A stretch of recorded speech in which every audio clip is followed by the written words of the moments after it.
some of these issues that you are raising, unfortunately, you can't wish them away. You can only solve the problem that is there. If you are not solving it, then whatever explanation you give may not suffice. And I want to be sequential. Number one, I saw the responses from the Minister for Energy and the Minister for Transport. And I also saw the response from the Minister from the National Treasury. Of note is that yesterday morning, there was conflicting responses from the chair of EPRA and his CEO. Even the responses that were given by ministers, I wish they had communicated in the morning so that even if they are responding and even if they are not telling the truth, at least to align and give one side of the story. Otherwise, Kenyans may lack faith by seeing conflicting information coming from the same government. The critical issue is this one. The fuel price now currently in Kenya, just citing petrol, is 186 shillings. If you cross the border and you go to Tanzania, in this month, they are equivalent of EPRA that does the same that EPRA does. If you just check or you call anyone in Tanzania, the petrol prices in Tanzania currently is 142 shillings. The petrol prices in Uganda currently is below 182 shillings, marginally lower than Kenya. But diesel is much cheaper than Kenya, of course, because diesel in Uganda is below 170 shillings. If you go to Ethiopia, the current price of liter of petrol is maybe around 122 Ethiopian birr, which is also below 125 Kenya shillings. If you go to a place like Rwanda, Rwanda prices are also below 170 per liter of petrol. So the basic issue here is that the fuel prices in Kenya have been high, not because of global issues, but because of exorbitant levies and taxes. And of note is that the government actually introduced a levy of 7 shillings last year. And that is why, even when global oil prices went down, Kenya never noted, because that is the period when the government then inserted the 7 shillings as part of the fuel levy. I also, because I read some of the responses, because I was really looking forward to getting the truth. It is good that the Minister for Energy and the Minister for Transport restricted their responses to the issue at hand.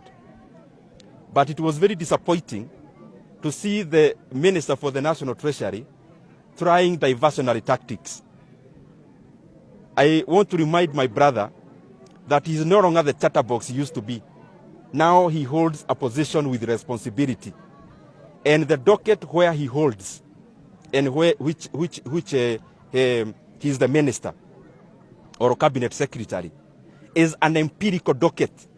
It is not a theoretical docket. His responses always need to be quantitative. You can't give tales on issues about figures because figures are glaring and they are stubborn. Now, the question or the answer that we need from them, one, it is there in the response of the minister or the cabinet secretary for energy that there was actually an introduction of 7 shillings last year. So the question is simple. Where is that money? Now, in their responses, they tried to justify that this money that was borrowed, that was introduced, was actually used as collateral to take debt, to take a loan from our local banks. Now, that loan is to be paid by Kenyans for the next 7 years. For the next 7 years. The question we are asking are simple. By the maturity of the 7 years, how much money will Kenyans have paid for that loan? That is number one. Secondly, why is this money not being treated or included as part of the national debt?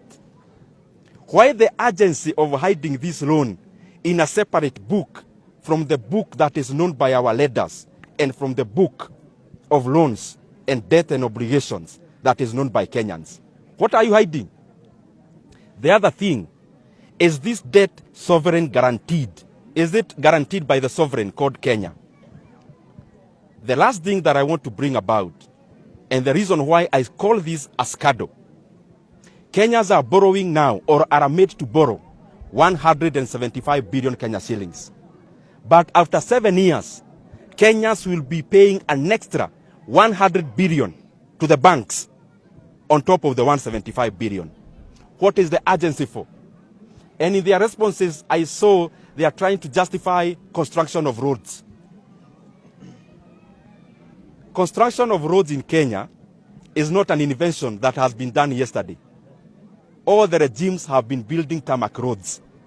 And no Kenyan has a problem when it comes to development, and especially the building of tarmac roads. The problem is that there has never been any other time that Kenyans are borrowing illegally and coming to Kenyans to explain using construction of roads. We have always had roads, but we have never been in an abyss where we are borrowing illegally for the same purpose. And I want to request, when we hear these issues, we are hearing them because all of us as Kenyans are stakeholders. If Kenyans ikienda pahali baya, inaharibu sisi wote.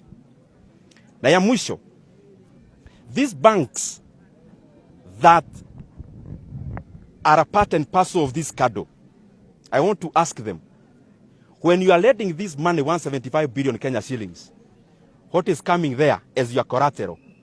In case there is a government policy that abolishes the 7 shillings.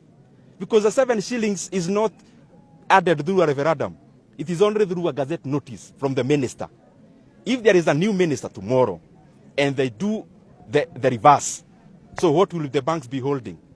So what we need to do, and what I beseech all of us, and especially those with the responsibility in leadership positions, let us not continue to defend the indispensable.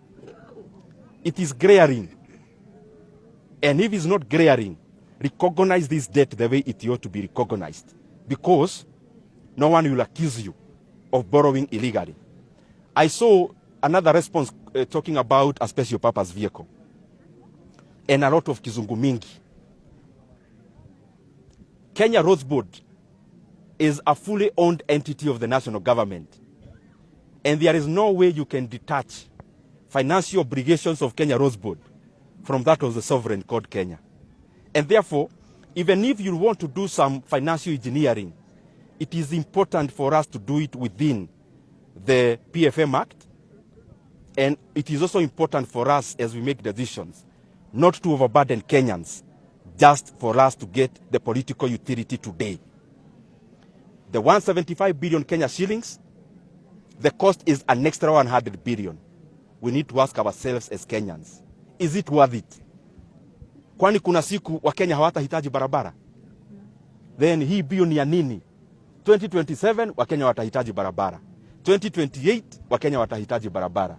So hii mambo ya kukibiza wa Kenya na kuongeza deni zaidi ya deni, na hiyo deni kuwekwa kado ya madeni, I think that is what is basically suboptimal when it comes to prudent management of public resources.